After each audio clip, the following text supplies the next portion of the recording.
This little amp right here might be the biggest sleeper on the market. Before we find out, let's cut through some BS and I'm gonna show you an easy way to know if an amp can do its rated power. All you have to do is look at the fuses. Total up the amperage rating across all the fuses on the amplifier and multiply by 10. That will give you close enough to know if the amp ratings are a load of BS, which is why I wanted to try out this amplifier right here. It's rated for 350 watts, but the fuses are green. Green fuses are usually 30 amp fuses, so this thing has 600 amps of total fusing, so this might be a 600 watt amp. If that's true, then this is the biggest sleeper on the car audio amplifier market. Now, before we go any further, we need to get something out of the way. The fuse times 10 shortcut is just a shortcut. There's a formula you can use to get a more accurate result, and I'm going to explain that to you in just a little bit. And when I do, I'm going to explain why the more accurate formula is actually not any better.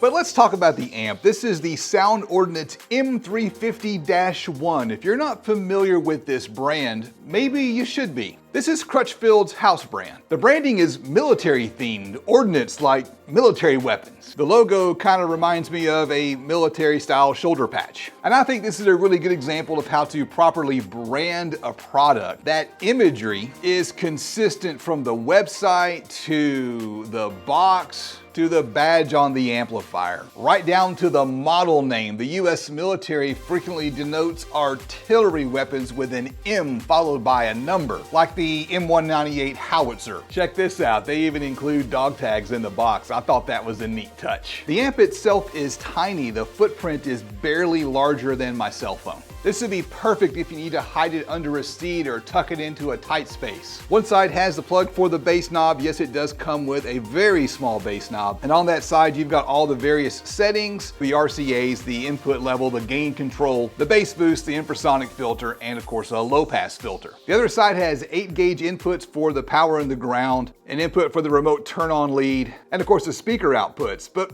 wait, what's this right here?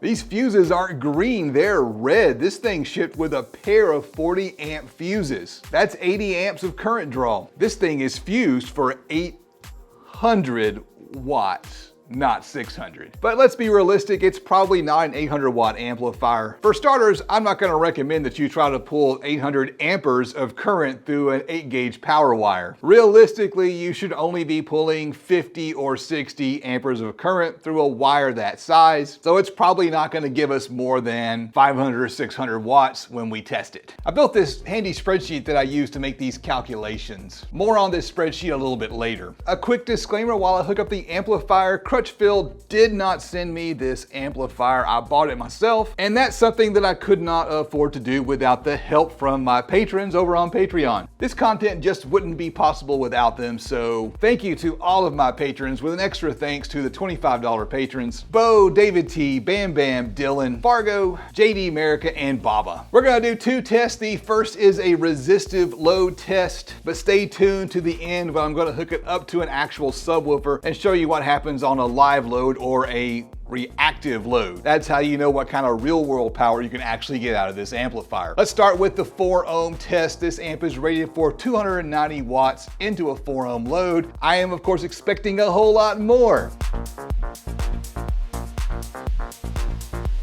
And we didn't get it. We hit 1% THD right around 241 watts, and the clip light turned on almost immediately after, so we just slightly missed our 4 ohm power rating. This footage right here shows the power level bouncing up and down. That's because I've got the AMM1 in real-time power mode as opposed to amp dyno mode. Amp dyno mode is a peak hold mode. How about 2 ohms?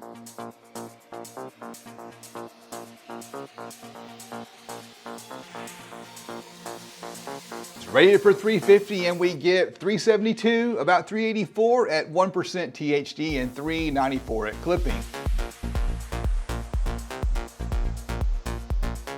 So we get just a little bit more than rated power, but nowhere near the 600 to 800 watts that we were expecting based on fuse ratings. So no, it is not the ultimate sleeper amp. That does not make it a bad amplifier. This is the perfect amplifier for your entry-level 10s and 12s. Before we hook it up to a subwoofer and measure the power on a reactive load, let's check out the amp guts and talk about that fuse times 10 shortcut just a little bit. Now, the correct way to calculate power is to multiply the current by the voltage by the efficiency. And here's why that's not gonna work. You don't know the efficiency and you don't know your car's exact voltage. Most Class D amps run at about 70% efficiency, and your car should be charging at 14.4 volts when it's running. And if you multiply 0.7 times 14.4, you get 10.08. So that multiply by 10 rule is just fine if you've got a decent amplifier and a decent charging system in your car. You can think of it as an upper bound on the amount of power the amplifier could potentially produce. How does that translate to real power on an actual subwoofer? For that, I run what we call a reactive load test.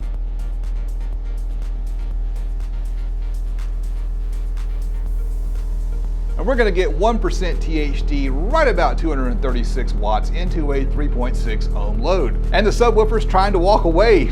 I hope it doesn't fall off of the workbench. I turned it all the way up and got 338 watts into a 3.4 ohm load. The clip light never came on, so I've left some power on the table. And of course, this is just right for those entry-level 10s and 12s, and it's perfectly sized for people running stock electrical systems. To learn more about amplifier power and the amp power spreadsheet that I showed you earlier in the video, click right here, and I will see you on the next adventure.